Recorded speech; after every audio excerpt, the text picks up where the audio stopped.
Ողջույն, Վերջին օրերին համացանցում կրկին ակտիվացել են տեղեկությունները Արցախի տարածքում քանդվող հուշարձանների մասին, սակայն այդ հատուկեն տեղեկությունները չեն կարող ամբողջական պատկերը փոխանցել այն քաղաքականության, որ վարվում է Արցախում, իսկ այդ քաղաքականությունը կարելի է բնութագրել որպես մշակութային ցեղասպանություն, որ իրականացնում է Ադրբեջանը 2023 թվականի աշնանից փաստացի Արցախի ամբողջ տարածքում։ Թե հատկապես վերջին ամիսներին որտեղ ինչ է ավերվել, փորձելու ենք տեղեկանալ մեր այսօրվա հյուրից։ Այսօր հարցազրույցի շրջանակում զրուցելու ենք Արցախի մշակութային ժառանգության օմբուդսմեն Հովիկ Ավանեսովի հետ, բայց մինչ զրույցին անցնելը շնորհակալություն եմ հայտնում իմ YouTube-յան ալիքի հին ու նոր բաժանորդներին, իսկ նախագծին աջակցելու համար շնորհակալություն եմ հայտնում Իվան Ավանեսյանին։ Իսկ հիմա ասենք օրվա թեմային։ Ողջույն, պարոն Ավանեսով, շնորհակալ եմ զրույցի հրավերանցնելու համար։ Ողջույն, շնորհակալ եմ հրավերի համար։ Հանդիպման առիթը վերջին օրերի տեղեկություններն էին Ստեփանակերտի Սուրբ Հակոբ եկեղեցու ավերման մասին։ Ձեր գրառումից, որ արել եք համացանցում, կարող ենք հետևություն անել, որ տեղեկությունը փաստորեն ճիշտ է։ Եկեղեցին ավերվել է։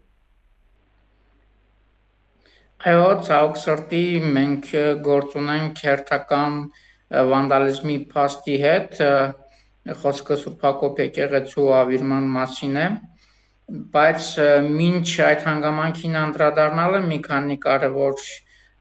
շեշտադրման ցանկանայինք անդրադառնալ,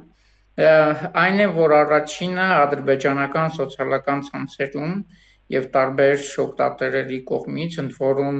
նշենք, որ այդ սոցիալական ցանցերը եւ հարթակները թե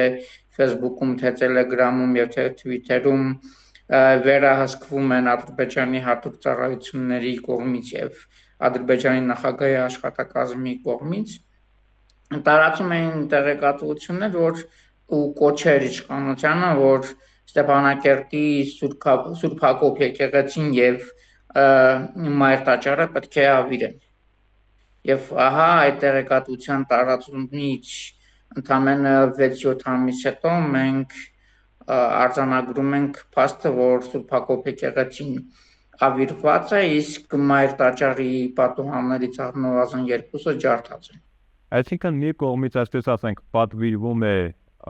ավերել, մյուս կողմից նույն պատվիրողը իրականացնում է այդ ավերման գործընթացը։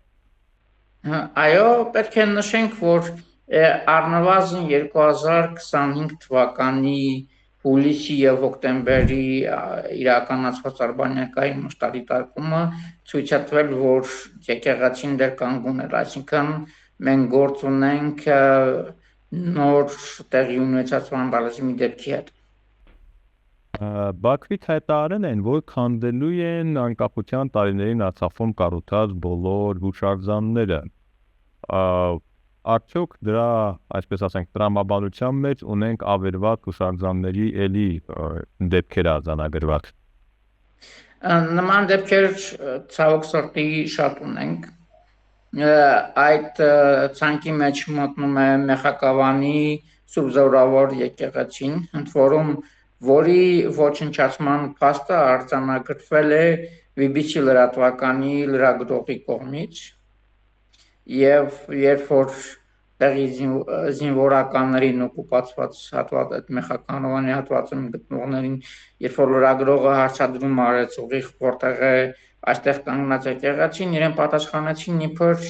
այս տարածքում որևէ եկեղեցի գոյություն չի ունեցել, սակայն իր ռեպորտաժում լրագրողը ցույց տվեց նախկինում գոյություն ունեցած եկեղեցին եւ հետո նույն տեղանքը առանց եկեղեցու։ Նույն ճակատագրին արժանացավ Բերձորի Սուրբ Անփարսման եկեղեցին, ընդ որում Բերձորի Սուրբ Անփարսման եկեղեցու պարագայում էլ ինչ քանդել է, դրանից առնվազն մի տարի առաջ դարձյալ տեղեկատվություն էին տարածում եւ կոչեր էին անում կամ պայթեցնել եկեղեցին, կամ անգամ շրջանառեցին նախագիծ, որում պատկերված է, թե եկեղեցին ինչպես կարող են դարձնել մզկիթի։ այնուհանդերձ Բերձորի եկեղեցին քանդեցին, իսկ մզկիթը կառուցվեց այն հատվածում, որտեղ որ 2015 թվականին ցեղասպանության 100-ամյակին նվիրված պուրակ էր կառուցված, ընդ որում այդ պուրակը եկեղեցու հարակից հատվածում էր, այսինքն մի քանի 100 մետր հեռավորության վրա էր գտնվում։ Սուրբ Հակոբ եկեղեցին է, որ նոր կառուցվածքներից է, որ քանդեցին, բայց պետք է նշենք նաև, որ քանդում են նաև այնպիսի եկեղեցիներ, որոնք անկախության շրջանում չեն կառուցվել։ Օրինակ կանաչ ժամը։ Շուշիի Սուրբ Հովհաննես Մկրտիչ եկեղեցին կանաչ ժամը, ընդ որում կանաչ ժամը մի քանի անգամ է ենթարկվել վանդալիզմի, սկզբից գմբեթը պայթեցրեցին, այնուհետև Հովվատունը թեյարանի վերածեցին, այնուհետև կեղծ շինարարական աշխատանքների անվան տակ շինարարական կոնստրուկցիաներով փակեցին, այնուհետև եկեղեցին քանդեցին։ Ու սա այն դեպքում, երբ որ Ադրբեջանի իշխանությունները եկեղեցին ներկայացնում են մեկ աղվանական, մեկ էլ որպես ռուս ուղղափառ եկեղեցի։ Բայց եկեղեցու նկատմամբ շուրջ ծավալվող զարգացումները այսքանով չեն սահմանափակվում։ Եկեղեցու ոչնչացումից հետո, երբ որ մենք սկսեցինք իրականացնել մշտադիտարկում եկեղեցու հետ կապված փաստահավաք աշխատանքներ իրականացնել, մի կարևոր ու հետաքրքիր հանգամանքի հանդիպեցինք։ Ադրբեջանի մշակույթի նախարարության ենթակայության գտնվող պաշտոնական կայքերից մեկում եկեղեցին ներկայացված է այլ անվամբ, որպես օրիորդաց վանք եւ տեղադրված գմբեթը պայթեցված վիճակում։ Այսինքն Ես մոտ դա փաստագրված էր ամեն դեպքում։ Բայց տեղադրված էր, բայց ինքը նշվում է որպես այլ անվանումով։ Վերադառնանք Ստեփանակերտ, թարմ նորություններից մեկը նաև այն էր, որ քանդվել է հայտնի 3 աղբյուր հուշարձանը դրամատիկական թատրոնի շրջանում։ Այստեղ հետաքրքիրն այն է, որ եթե թիրախավորում էր Ադրբեջանի անկախության տարիներին կառուցված հուշարձանները, ապա այդ հուշարձանի մասին, վերջին հուշարձանի մասին պետք է որ տեղյակ լինեին, որ դա խորհրդային տարիներից կանգնեցված հուշարձան էր։ Ամբողջ խնդիրը կայանում է նրանում, որ Արցախում մշակութային ժառանգության յուրացում ոչնչացում է անկախ նրա կառուցման ժամանակաշրջանից։ Դա խորհրդային շրջանում է կառուցված, նախախորհրդային շրջանում է կառուցված, միջնադարյան հուշարձան է, թե հետ նախաքրիստոնեական ժամանակաշրջանի հուշարձան է։ Հատկապես քանդվում են այն հատվածներում, որտեղ որ շինարարական աշխատանքներ են իրականացում կամ այսպես ասած վերականգնողական աշխատանքներ են իրականացում ճակերտավոր, այդ հանգամանքը պատրվակ օգտագործելով քանդում են հարակից հատվածների հուշարձանը, ընդ որում որ թատերականի կողմուտ գտնվող նաև արձանը եւս թատրոնի մուտքի մոտ կանգնեցված արձանը եւս քանդվել է, ընդ որում քանդվել է մինչ հայտնի 3 կրան այդ հուշարձանի ոչնչացումը։ Եվ նման դեպքեր բավականին շատ են, հատկապես Ստեփանակերտում։ Վերջին շրջանի մոնիտորինգի արդյունքը ցույց է տվել, որ առնվազն Ստեփանակերտի մոնումենտալ հուշարձանների 99%-ը ոչնչացված է։ Դեռևս անհայտ է Ստեփանակերտի հուշահամալիրի ճակատագիրը։ Մենք գիտենք, որ հուշահամալիրի տարածքում առնվազն 10-ից ավելի գերեզմանակարեր վնասված են։ Բայց թե ինչ է կատարվում հուշարձանի տարածքում, դեռևս նոր փաստեր չկան, իսկ տարածքից նկարահանող տեսանյութերում միայն երևում է, որ հուշահամալիրի ամբողջ տարածքը ցուցապաստառներով փակված է։ Ծանոթ լինելով Ադրբեջանի գործելավոճին, մենք մեծ մտավախություն ունենք, որ առաջիկայում կարող ենք նոր տեղեկատվություն ստանալ, որ հուշահամալիրը ամբողջությամբ կամ մասնակի հողին է հավասարեցված։ Արդյոք գոնե արբանյակային այդ պատկերներով իրավիճակի մասին տեղեկանալու հնարավորություններ չկան։ Իրավիճակի մասին տեղեկանալու մեր հիմնական աղբյուրներից մեկը հենց արբանյակային լուսանկարներն են, որոնք գոնե հնարավորություն են տալիս պատկերացնելու իրականում ինչ է կատարվում, հաշվի առնելով այն, որ ադրբեջանական սոցիալական ցանցերում ամեն ինչ չի, որ հրապարակվում է,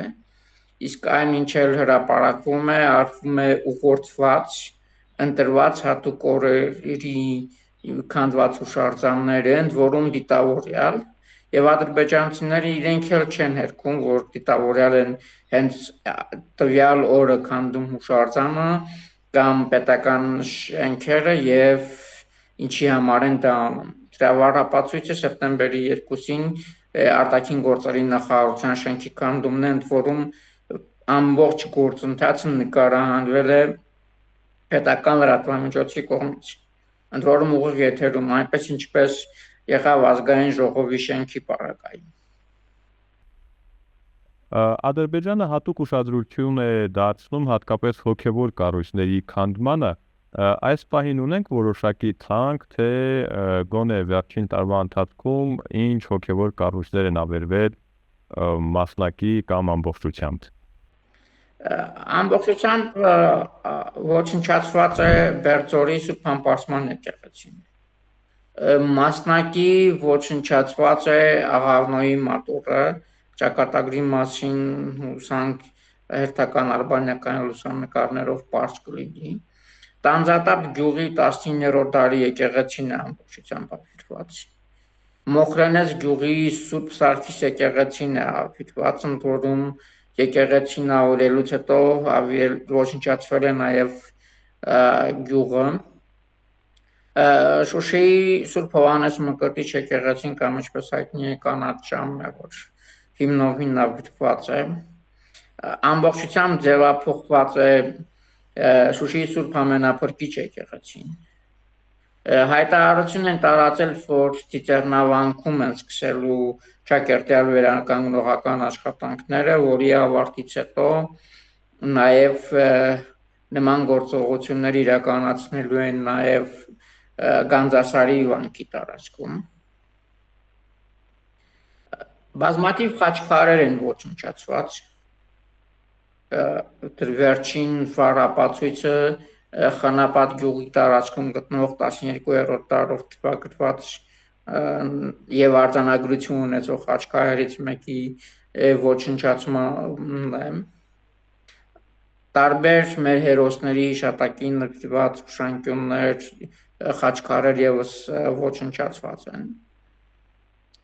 Եթե հաշվի առնենք 2020-ի սեպտեմբերից մինչև հիմա առնվազն վանդալիզմի 1000 դեպք է գրանցվել։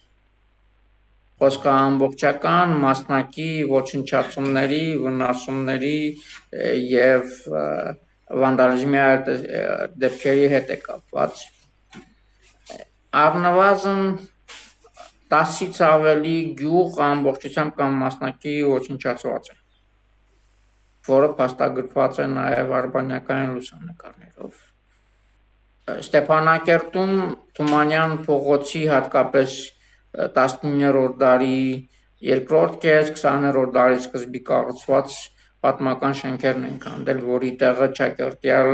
հաղթանակի պուրակն է կառուցված։ Ցանկը բավականին շատ է իրականում եւ ցավոք սրտի ամենօրյա պարբերականությամբ է համալրվում դրա վառապացույցը Սուրբ Հակոբ եկեղեցու ոչնչացումն եւ հարակից տարածքում գտնվող խաչքարերի ոչնչացումն եւս։ Պետք է նշենք, որ եթե նախկինում Ադրբեջանի իշխանությունները հայտարարում էին, որ իրենց թիրախում առաջնային գտնվում է հատկապես անկախության շրջանում կառուցված հուշարձաններ, ապա վերջին շրջանում նշեցին, որ այդ ժամանակաշրջանը տեղափոխում են առնվազն 1980-ականներից սկսած։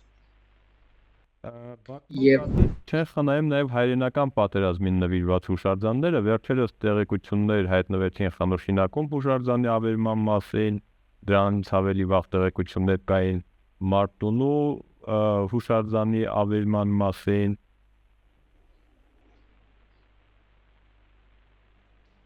Այո, ոչ միայն հայրենական պատերազմի հուշարձաններն են ոչնչացնում, այդ հուշարձանների հիմնական մասի տարածքում գտնվում էր նաև Արցախյան պատերազմին նվիրված հուշակոթողներ, Սումգայիթի դեպքերին ցեղասպանության նվիրված խաչքարեր, որոշ գյուղերում եւ Շուշիում հայոց ցեղասպանության հիշատակին նվիրված հուշակոթողներ եւս կային, դրանք եւս արտադրված են։ Հուշարձանների դրան զուգահեռ նաև գերեզմանոցներն են ավիրում, հատկապես Խնապատ գյուղում Արցախյան պատերազմի զոհվածների գերեզմանոցն ավիրվել, որը արձանագրված է արբանյակային լուսանկարներով։ Ասկերանի շրջանի Խնածաղ գյուղի հուշահամալիրն է հողին հավասարեցված, որտեղ դիտարկյալ եւ Արցախյան պատերազմի եւ հայերենական պատերազմի հուշարձաններ կային։ Ընդ որում մենք բազմաթիվ դեպքեր ենք արձանագրել, երբ որ այդ հուշարձանները ոչնչացվել են մայիսի 9-ի նախօրեին, հատկապես 80-ամյակի ժամանակաշրջանում ավելի մեծ թափ էին ստացել։ Եվ մի շատ կարևոր հանգամանք էլ կա, որ փետրվարի 4-ին, երբ որ այդ Զայեդ կոչված մրցանակը հանձնեց Ալիևի Փաշինյանի իբր երկու երկրների միջև հաստատված խաղաղության հետ կապված, դրանից առնվազն մի քանի շաբաթ հետո մենք տասնյակից ավելի վանդալիզմի դեպքեր արձանագրեցինք։ Իսկ սա նշանակում է այն մասին, որ նման կարգի մրցանակներով գրախոսվում է Ադրբեջանի իշխանությունները եւ հավելյալ կանաչ քարտ է տալիս իրենց այդ վանդալիզմի դեպքերը ծավալնել ավելի ընդգրկուն դարձնելու համար, ընդ որում ոչ միայն շրջկենտրոններում, այլ նաեւ գյուղերում եւ այլ բնակավայրերում եւս։ Արդյոք հնարավորություն ունենք այդ ավերման փաստերը, այսպես ասենք, օպերատիվ արձանագրել եւ ովքեր են այսօր դրանով կարողանում զբաղվել։ Բարեբախտաբար կան մասնագիտացված գործընկեր կառույցներ, ովքեր զբաղվում են այդ հարցերով։ Ուղղակի դաշտը այնքան մեծ է, որ մինչ հասնում ենք հերթական ահազանգի մասին տեղեկատվություն հրապարակել, նոր փաստի մասին ենք արձանագրում, բայց պետք է նշենք, որ այդ կառույցները հասարակական կամ ակադեմիական նախաձեռնություններով ձևավորված կառույցներ են, հիմնականում այդ ձևաչափով աշխատող, այլ ոչ թե պետական մակարդակի։ Նախկինում Հայաստանի մշակույթի նախարարության ենթակա որոշակի կառույցների կողմից արձանագրումներ եւ հրապարակումներ եղել են, հատկապես Քաշաթաղի շրջանի որոշ բնակավայրում տեղի ունեցած դեպքերի մասին, բայց ներկայումս բոլոր փաստագրումները եւ հրապարակումները իրականացվում է բացառապես հասարակական նախաձեռնությունով գործող կառույցները, դրանցից մի քանիսին կանդրադառնանք հայկական ճարտարապետությունն ուսումնասիրող հիմնադրամը, որի գրեթե կեսդարյա պատմություն ունի, 20 թվականի պատերազմից անմիջապես հետո ձևավորված Monuments Watch ակադեմիական հարթակը, Կորնելի համալսարանում գործող եւ արբանյակային մշտադիտարկում իրականացնող մասնագիտացված Կովկասյան ժառանգության մշտադիտարկման կառույցը, որը բավականաչափ մոնիտորինգ է անում եւ Արցախի եւ Նախիջևանի հուշարձանների հետ կապված եւ միջանկյալ զեկույցներից ու բացի յուրաքանչյուր տարի նախորդ տարվա դեպքերի արձանագրությունները եւս անգլերենով հատուկ զեկույցներ է հրապարակում։ Արցախի տուրիզմի եւ մշակույթի զարգացման գործակալությունը, հասարակական կազմակերպությունը բավականին ակտիվ այդ մշտադիտարկումների եւ փաստահավաքի աշխատանքների իրականացնում։ Վերջին շրջանում էլ Արցախ միության հետ մեկտեղ հատուկ զեկույց պատրաստվեց, որը Բրիտանիայի խորհրդարանում ներկայացվեց։ Ճշմարտության եւ արդարության կենտրոն կա, որը կենտրոնական գրասենյակը ԱՄՆ-ում է գտնվում, բայց Երևանում ունեն մասնաճյուղ, Ստեփանակերտում էլ կար։ Իրենք եւս վերջերս երկու զեկույց հրապարակեցին դարձյալ Արցախի հուշարձանների հետ կապված։ Բայց այդ արձանագրությունները փաստական հիմքեր են ձևավորում։ Ուղղակի մի շատ կարևոր հանգամանք կա, քանի դեռ միջազգային լուրջ զսպման մեխանիզմներ չի կիրառվել Ադրբեջանի դեմ, չնայած դրան, որ դատական որոշակի հայցեր կան այդ առումով, ընդ որում որոնցով նաև պարտադրվում էր Ադրբեջանին, որ պետք է զերծ մնան Արցախի ժառանգության ականացման քաղաքականությանը, բայց քանի որ դրանք զուտ արարողակարգային բնույթ կրումից այն կողմ չեն անցնում, այսինքն որոշումներից հետո չի հետևում ռեալ զսպման մեխանիզմների կիրառումը, պատժամիջոցների կիրառումից սկսած մինչև այլ գործընթացներ, ուղղակի դա չի նվազեցնում Արցախում մշակութային ժառանգության ոչնչացման դեպքերը։ Ընդ որում խոսեցինք հայերենական պատերազմի հետ կապված, այդ առումով Ռուսաստանը բավականին պասիվ դիրքորոշում ունի, հատուկ են դեպքերում է արձագանքում կամ պատասխանում լրագրողների հարցերին, չնայած այն հանգամանքին, որ Ռուսաստանում քրեականացված է Ռուսաստանի տարածքից դուրս հայերենական պատերազմի հուշահամալիրների եւ դրա տարածքում գտնող ցանկացած հուշարձանի ոչնչացումը։ 2020 թվականին նման փոփոխություն իրականացրեցին։ Մասամբ պատասխանեցիք նաև իմ հաջորդ հարցին, ավելի ճիշտ վերջին հարցին, ինչ կարող է հաջորդել այդ դեպքերի փաստագրումին եւ արդյոք կարող ենք ինչ-որ մեխանիզմներ գտնել մշակութային այդ ջարդը կասեցնելու նպատակով։ Իրականում ես մշտապես իմ հարցազրույցների ընթացքում այս հարցին անդրադառնալիս նշում եմ, որ զսպման երկու մեխանիզմ գոյություն ունի։ Մեկի պարագայում մենք կարող ենք ունենալ մոտավորապես 50-ից 60% արդյունավետություն, մյուս պարագայում կունենանք 100%-անոց արդյունավետություն, եթե կյանքի կոչվի։ Առաջի պարագան դա հստակ զսպման մեխանիզմների կիրառումն է եւ